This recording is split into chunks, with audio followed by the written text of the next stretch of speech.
তো জিম দরকার নাই, এগুলো অনেকের ধারণা।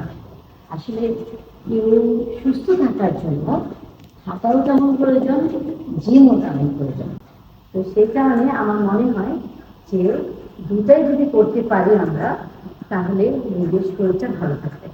আর আমরা যারা মেয়েরা আছি, নানান কাজে অনেক ব্যস্ত থাকি, সেই জন্য নিজের জন্য সময়টা বের করবেন, যাতে আরো সুন্দর করে আমরা কাজ করতে পারি।